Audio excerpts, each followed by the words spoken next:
Bismillahirrahmanirrahim. Assalamualaikum warahmatullahi wabarakatuh. Perkenalkan, saya Yudi Hermawan, calon guru penggerak angkatan 6 dari SMA Salam Kabupaten Bogor Selayar. Bersama saya Ibu Agniati, SPD, sebagai guru mata pelajaran biologi di SMA Bagus Salam Selayar. Baik. Terima kasih Ibu. Sehat ya? Iya, alhamdulillah sehat. Alhamdulillah. Baik, pada kesempatan Ibu, insya Allah akan dilaksanakan coaching supervisi akademik. Tentu sebelumnya saya ingin tanyakan beberapa hal kepada Ibu. Kapan rencana ada kesempatan? Insya Allah besok. Besok ya? Insya Allah besok. Besok, insya Allah. Terima kasih Ibu atas waktunya dalam melaksanakan nanti pembelajaran Ibu ya. Materi yang akan Ibu sampaikan atau? Insya Allah besok materi pembelajaran di kelas 10 IPA itu tentang tumbuhan, khususnya tumbuhan di terbuka, yaitu gimnospermae. Ya. Di kelas 10 IPA. 10 IPA. Bisa disebutkan apa saja tujuan pembelajarannya yang akan dicapai? Untuk gimnospermae ini ada 5 item tujuan pembelajaran yang akan dicapai. Yang pertama itu adalah menjelaskan ciri-ciri tumbuhan biji terbuka.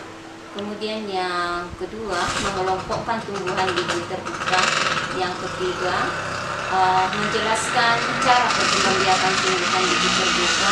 Kemudian yang keempat, menjelaskan peranan tumbuhan biji terbuka dalam kehidupan. Kemudian yang terakhir itu membuat terbaring tumbuhan biji terbuka. Terima kasih banyak Bu. Jadi ada 5 tujuan pembelajaran yang akan dicapai. Tentu agar tercapai tujuan pembelajaran dengan baik dan proses pembelajaran juga berjalan dengan baik ya Bu ya. Kira-kira apa saja persiapan yang akan Ibu lakukan untuk besok? Iya, persiapan itu perangkat pembelajaran yang terdiri atas RPP, kemudian media pembelajaran, bahan ajar, kemudian KPD dan instrumen penilaian, kemudian media pembelajaran tumbuhan. Sama ada peraga juga. Alat peraga. Baik Bu. Mengenai siswa ya, mungkin tentunya Ibu menghadapi ada berbagai masalah dari siswa. Bisa Ibu sebutkan ada apa saja masalah yang dihadapi pada siswa? Ya, yang terkadang yang saya hadapi itu kalau dalam proses pembelajaran ada beberapa siswa yang kurang aktif. Kemudian ketika misalnya diberikan tugas berkelompok, ada 1-2 orang itu memang tidak aktif. Dia hanya mengharapkan temannya yang merasa bahwa dirinya itu pintar. Jadi ya kadang-kadang saja duduk diam dan cuma mengharapkan temannya yang aktif. Baik Bu, itu ya masalah yang Ibu hadapi pada siswa di kelas 10 ya Bu ya. Iya. Olehnya itu Bu, kira-kira apa yang akan dilakukan oleh Ibu? Apakah ada strategi atau ada model pembelajaran apa yang mungkin sesuai dengan mata pelajaran atau materi yang akan Ibu sampaikan pada hari esok? Iya, insya Allah ini karena kurang aktifnya ini anak-anak, saya akan mencoba mengubah model pembelajaran yang kemarin itu. Saya akan mencoba melakukan model pembelajaran project basic learning atau PJBL. Mudah-mudahan PJBL ini yang akan saya lakukan nanti, yang kurang aktif itu kemudian dia bisa termotivasi bergerak aktif dalam kelompoknya ketika diberikan pembagian kelompok. Jadi diharapkan ada perubahan ya Bu ya. Tadi siswa yang belum maksimal atau tidak aktif lagi ya Bu ya, bisa lebih aktif lagi, terlibat, sehingga tujuan pembelajaran bisa tercapai dengan baik. Baik Bu, selanjutnya apa kompetensi yang akan Ibu kembangkan dalam proses pembelajaran nanti? Yang pertama itu tentunya kompetensi profesional dulu. Ya, bagaimana kemudian kita yang lebih banyak paham dulu tentang materi yang akan kita ajarkan, baru kemudian kita transferkan kepada anak-anak. Kemudian yang kedua adalah kompetensi pedagogik. Kompetensi pedagogik ini ya kita sebagai guru harusnya memang harus lebih meningkatkan kompetensi kita supaya kita tidak tertinggal dengan sama sekarang ini. Yang sekarang itu lebih banyak belajar dengan baik. Seperti itu ya. Baik Ibu, sampai ketemu besok ya. Insya Allah di kelas 10 IPA ya, di jam ketiga ya. Ketiga 4. Semoga sehat-sehat dan Ibu bisa tentunya mempersiapkan dengan baik. Terima kasih Bu atas waktunya. Ya, assalamualaikum warahmatullahi wabarakatuh. Waalaikumsalam warahmatullahi wabarakatuh.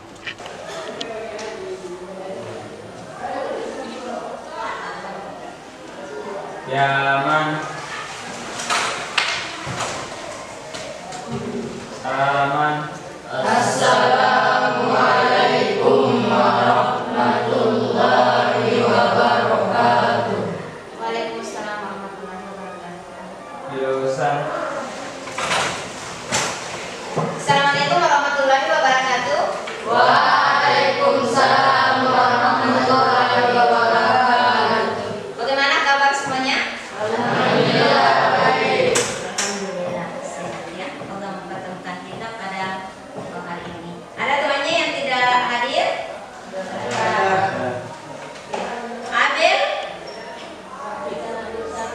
Adril? Elsa?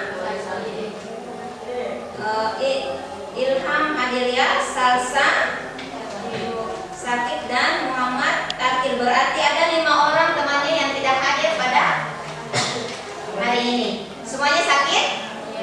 Oke. Mari kita doakan semoga Allah segera memberikan kesembuhan pada temannya dan kembali ikut belajar bersama dengan kita.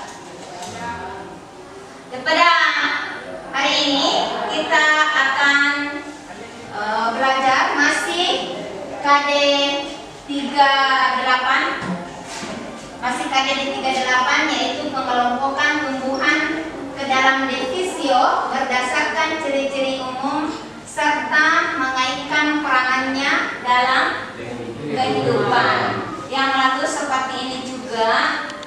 Pembelajaran yang lalu kita tentang apa subtopiknya? Tumbuhan biji tertutup. Iya, tumbuhan biji tertutup. Nah, sekarang kita akan masuk pada tumbuhan biji terbuka. Tumbuhan biji terbuka atau gimnosperma. Saya ingin tanya, kenapa kemudian dikatakan tumbuhan biji terbuka yang kemarin? Ciri-cirinya dulu. Kan tumbuhan itu diberi kelompokan menjadi 2 kelompok besar, yaitu tumbuhan biji tertutup dan tumbuhan biji terbuka.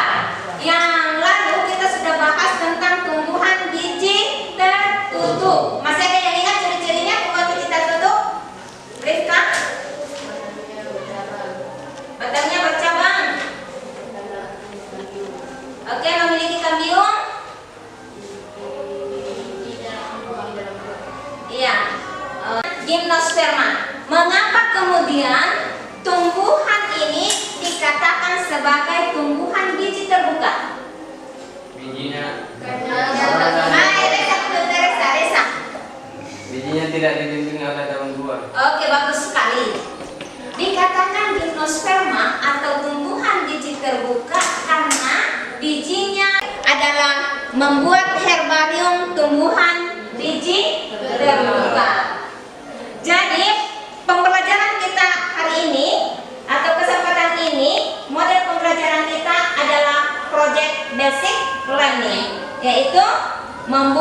proyek atau produk, yaitu membuat herbarium tumbuhan biji terbuka. Namun sebelum itu kita akan bagi kelompok.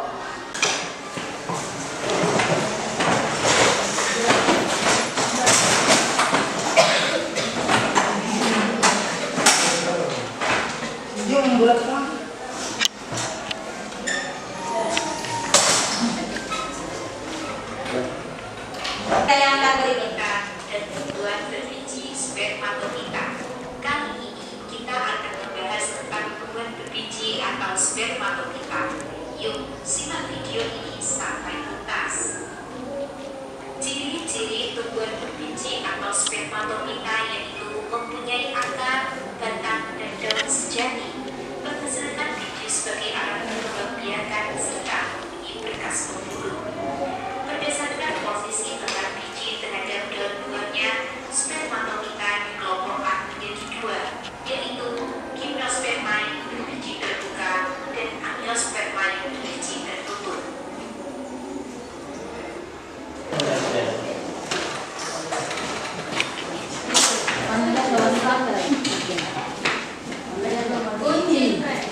Perhatikan cara membuat herbarium. Jadi yang pertama adalah ambil tumbuhan yang akan dibuat herbarium atau yang akan dijadikan sebagai sampel untuk herbarium. Setelah itu dicuci bersih. Apabila sudah dicuci, maka tinggal dilap dengan tisu. Apabila sudah bersih dan sudah dicuci, maka tinggal dilap dengan tisu. Setelah dilap dengan tisu, maka semprotkan dengan alkohol. Apa gunanya alkohol? Iya, gunanya disemprot dengan alkohol itu adalah untuk mematikan bakteri ataupun jamur yang ada dalam tumbuhan. Ya, supaya herbarium kita nanti tidak terkontaminasi dengan bakteri ataupun jamur sehingga bisa berhasil.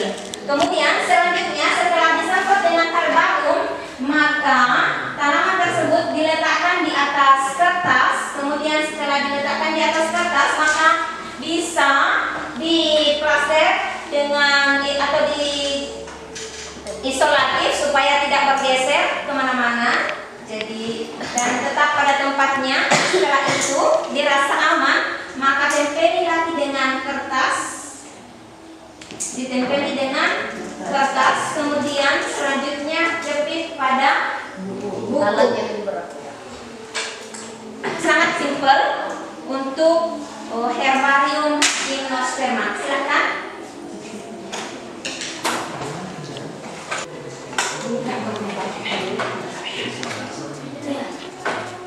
Kasih isolatif supaya tidak bergeser.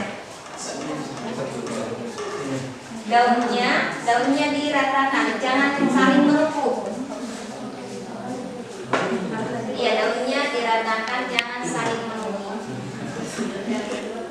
Pegang ya, masalahnya pegang. Enggak, langsung diam.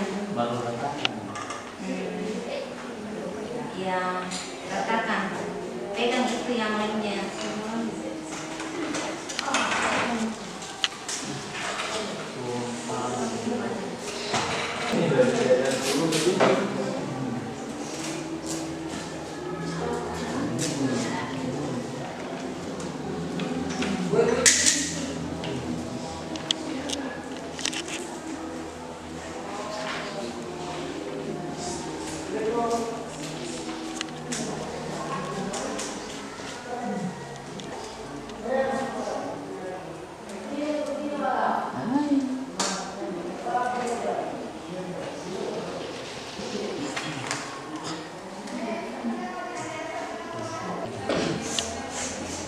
Saya di sini akan mempresentasikan hasil diskusi kami dan pengamatan kami mengenai tumbuhan berbiji terbuka. Yang lampiran pertama mengamati tumbuhan pinus. Tumbuhan pinus klasifikasi tumbuhannya tergolong dalam kelas konifera. Habitatnya biasa ditemukan di daerah sedang dan dingin. Deskripsi singkat, akarnya bercabang dan bersimbiosis, batangnya bercabang dan berkombium, daunnya berbentuk panjang dan kaku, bunganya berupa strobilus jantan dan betina berada di dalam satu pohon yang sama. Manfaatnya dijadikan sumber bahan kertas, sumber bahan plastik, dan lain-lain. Terus tumbuhan kedua yang berhasil kami amati yaitu pakis haji. Klasifikasi tumbuhannya tergolong dalam kelas Cisadine. Habitatnya, pakis haji sering ditanam depan rumah atau gedung-gedung besar.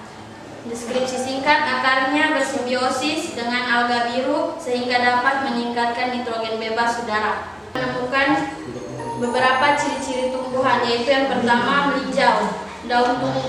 Ciri-ciri pertama, daunnya tunggal dan duduk daun berhadapan.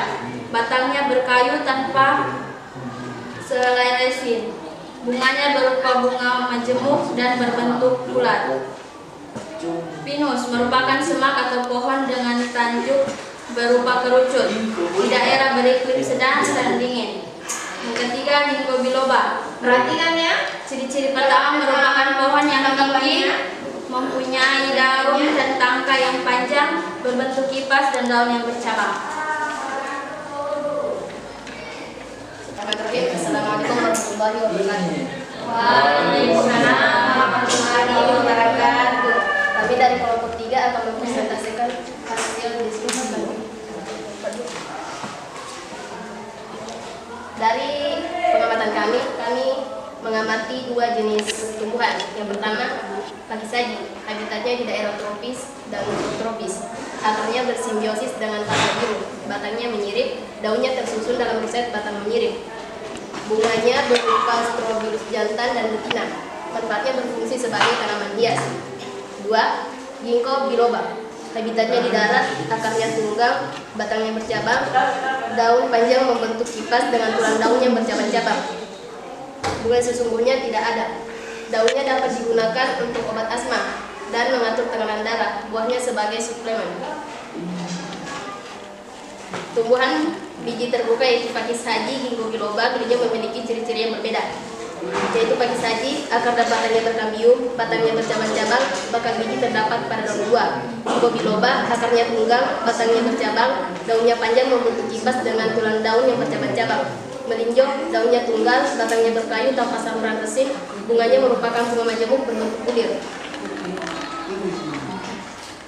Tumbuhan pakis haji, ginkgo biloba, melinjo dan pinus memiliki pengelompokan yang berbeda, yaitu pakis haji pengelompokannya Cisalopita, ginkgo biloba pengelompokannya Sigolopita, melinjo pengelompokannya Genotropita, pinus pengelompokannya Soniferopita.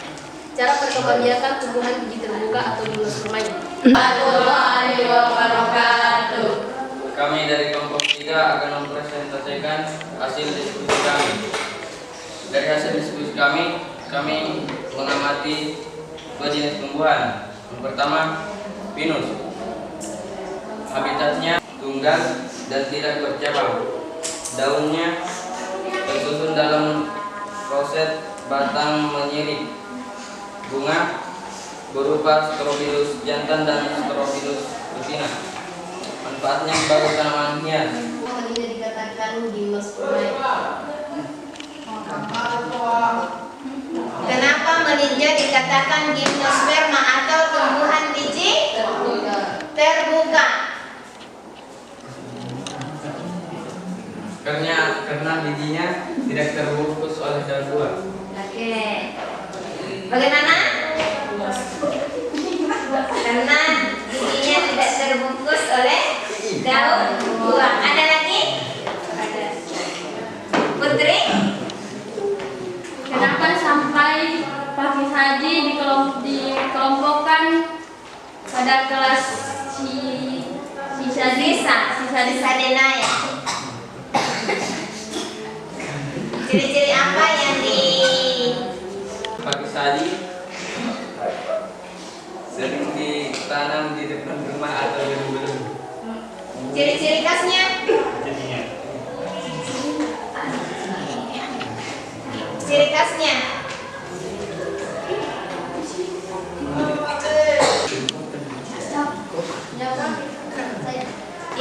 Rifka. Kenapa pagi saja dikatakan dengan sisa dinaik? Karena tumbuhan ini merupakan tumbuhan berbiji yang primitif. Dan pagi saja ini termasuk ke dalam tumbuhan berumah dua karena Sporobolus jantan dan Sporobolus betina terdapat di ujung batang pada pohon yang berbeda. Oke. Itu tadi sebenarnya sudah ada bahwa pakis haji dan pakis haji itu Strobilus jantan dan Strobilus betinanya tidak berada dalam satu pohon, tapi berada dalam dua pohon yang berbeda. Kemudian masih primitif. Ya, itu sudah dijelaskan. Tumbuhan biji terbuka. Kelompok 2 ada? Rifka? Bukan saling tergantung karena seribu sari memasuki lubang makan biji. Seribu sari memasuki bulu atau tabung seribu sari yang tipis dengan membawa inti sperma menuju sel telur. Kemudian terjadi perleburan antara inti sperma dan sel telur membentuk zigot. Zigot berkembang menjadi embrio dan mengambil makanan dari gimnosperma. Pada saat itu, biji membentuk struktur tambahan berupa septitis. Tumbuhan dicuci terlebih dahulu, kemudian dikeringkan dan dilap dengan tisu, kemudian disemprot dengan alkohol. Gunanya untuk mematikan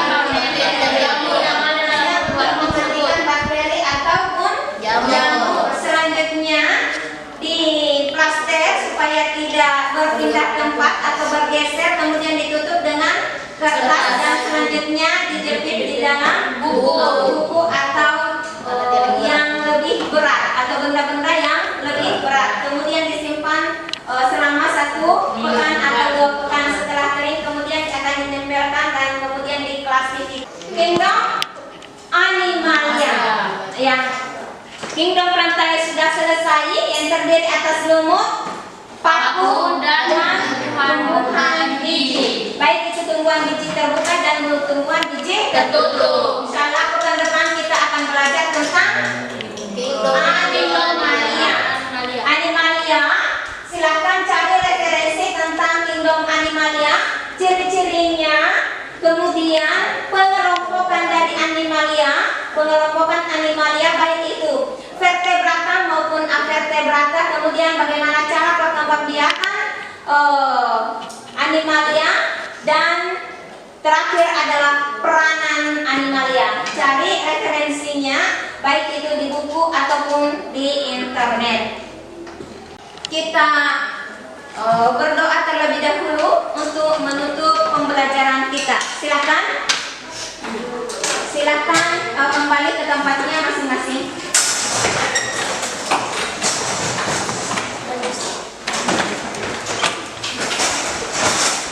Doakan.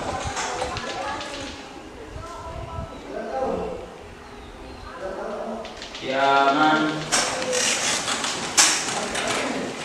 salaman. Assalamualaikum warahmatullahi wabarakatuh. Waalaikumsalam warahmatullahi wabarakatuh. Jurusan. Oke, kita tutup pembelajaran kita dengan mengucapkan alhamdulillahirabbil alamin. Assalamualaikum warahmatullahi wabarakatuh. Waalaikumsalam warahmatullahi wabarakatuh. Assalamualaikum wabarakatuh. Ibu gimana, sehat ya? Iya, alhamdulillah sehat Ustaz. Alhamdulillah sehat ya. Luar biasa Bu.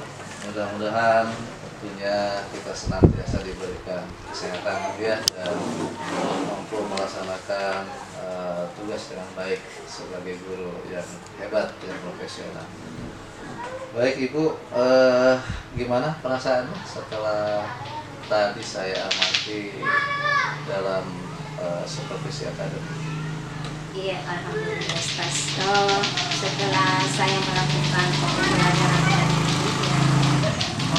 kecil, proyek kecil, iya, membuat herbarium. Iya, alhamdulillah anak-anak itu yang tidak aktif, alhamdulillah sudah aktif. Walaupun ada 1-2 orang yang memang belum optimal. Gitu ya. Saya juga tadi amati Bu ya, alhamdulillah kalau dari RPP yang Ibu susun dan tadi sudah melaksanakan pengajian sudah runut saya kira. Kemudian ibu juga tadi saya lihat menggunakan media ya Bu ya, dan beberapa alat peraga. Ya diharapkan tentunya siswa lebih tadi aktif lagi dan bisa memahami ya mungkin apa yang diajarkan atau disampaikan oleh Ibu. Baik Ibu, tentu dari hasil pengamatan atau observasi saya tadi, secara umum alhamdulillah siswa tadi sebagai Ibu sampaikan ya, ada yang menonjol dan ya aktif. Memang ada 1-2 juga siswa yang belum optimal. Kira-kira apa yang Ibu akan lakukan untuk mengantisipasi yang belum maksimal tadi, optimal tadi? Saya kira ini yang belum optimal keaktifannya, kita akan melakukan pendekatan lebih lagi pada anak ini. Saya akan berusaha untuk mengenal lebih jauh tentang karakteristiknya. Bisa jadi gaya belajarnya tidak seperti itu. Jadi saya akan berusaha untuk mengenal karakteristik gaya belajar anak ini. Ya mudah-mudahan setelah pertemuan berikutnya saya akan mengenal karakteristiknya, model gaya belajar apa yang disukai anak ini, yang cocok anak ini. Artinya Ibu berusaha untuk melakukan pelayanan pendidikan yang lebih baik ya, dan yang lebih tepat ya, sesuai dengan kebutuhan ya siswa tersebut. Apa yang dibutuhkan? Karena bisa jadi mungkin yang siswa yang lain yang cepat, ya mungkin ada cara metodenya yang lain, yang sedang atau apalagi yang lambat juga tentu menggunakan cara atau metode yang lebih tepat, cocok atau sesuai dengan kebutuhan mereka. Mungkin begitu ya Bu ya? Iya. Baik, jadi terakhir mungkin Ibu ya tentu dalam rangka kedepannya agar lebih baik lagi dalam melaksanakan proses pembelajaran di kelas, yang tujuannya adalah bagaimana supaya siswa lebih paham lagi dan lebih tentunya memahami dengan baik dan juga punya karakter yang baik ini. Jadi apa yang akan Ibu lakukan dalam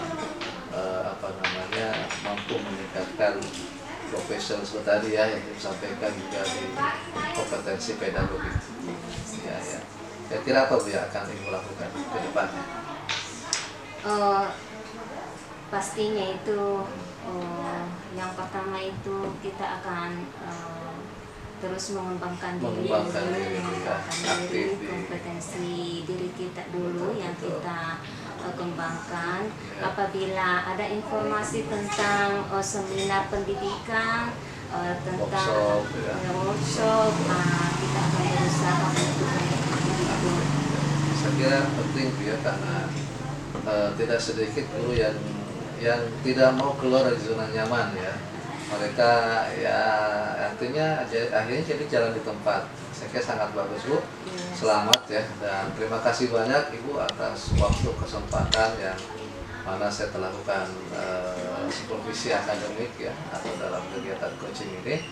Semoga tentunya bisa bermanfaat bagi semua dan bisa kita lebih baik lagi ke depannya dalam melaksanakan tugas kita sebagai pendidik guru yang hebat. Terima kasih banyak Ibu ya atas waktunya. Sama-sama. Ya, assalamualaikum warahmatullahi wabarakatuh.